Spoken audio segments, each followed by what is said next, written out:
साथियों, मैं नीरज परिहार एक बार फिर से आपके सामने आया हूँ, या यूं कहें कि आपसे बात करने का दिल किया, आपसे मिलने का दिल किया।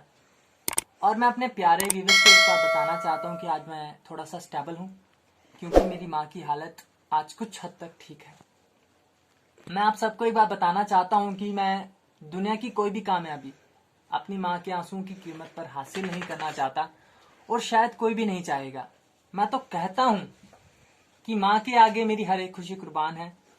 मुझे नहीं मालूम कि आप में से किसकी माँ जीवित है और किन्होंने अपनी माँ को खो दिया है, मगर मेरा मानना है कि जिनकी माँ जीवित है वो संसार के सबसे अमीर और संपन्न प्राणी हैं, संपन्न लोग हैं।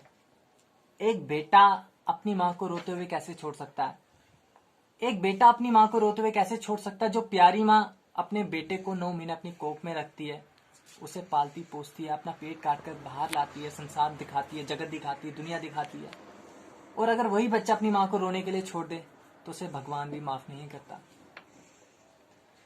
जब माँ बीमार होती है ना, और अगर वो बीमार माँ अपने बच्चे को देखने के लिए, उसकी एक झलक देखने के लिए रोने लग जाए, तरसने लग जाए कि मुझे एक बार अपने बच्चे को दिखा दो, उसकी झलक दिखा दो, उससे बड़ी बात क्या हो सकती है? और अगर वो बच्चा अपनी माँ से ना मिले, मुझे नहीं लगता ये ठीक है। सबसे बड़ा पाप यही है कि जब आप अपनी माँ को रुलाते हैं। आपकी माँ आपको देखने के लिए तरसती है, रोती है बीमार होने के बावजूद, लेकिन आप उस माँ के सामने ना जाएं।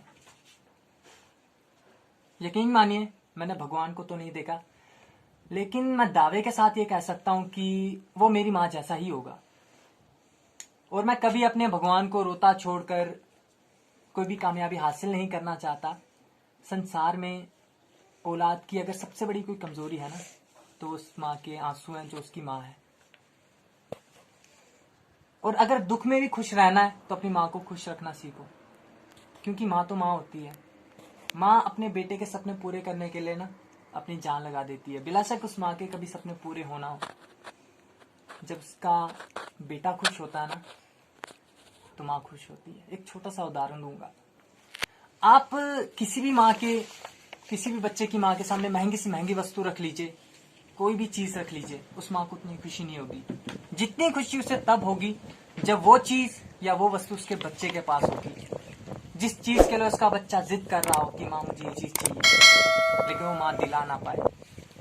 और अगर वही चीज उसके बच्चे को मिल जाए ना, तो आप उस माँ की आंखों को देखेगा, उसकी आंखों में एक अलग सी रोशनी होगी, एक अलग सी खुशी होगी, जो कि बहुत अनमोल है। मैं बयान नहीं कर सकता उस बात को। माँ की परिभाषा क्या है, आप बता सकते हैं? मैं नहीं बता सकता, कोशिश कर सकता हूं। बहुत रोते हैं मगर दामन नम नहीं होता। बहुत रोते हैं मगर दामन नम नहीं होता। इन आंखों के बरसने का कोई मौसम नहीं होता। मैं अपने दुश्मनों के बीच भी महफूज रहता हूं। मैं अपने दुश्मनों के बीच भी महफूज रहता हूं, क्योंकि मेरी माँ की दुआओं का खजाना कम नहीं होता। माँ काशी है, माँ काबा है, माँ चारों धाम है, माँ जगत है, माँ दूरी है, माँ के बिना सृष्टि की कल्पना अधूरी है।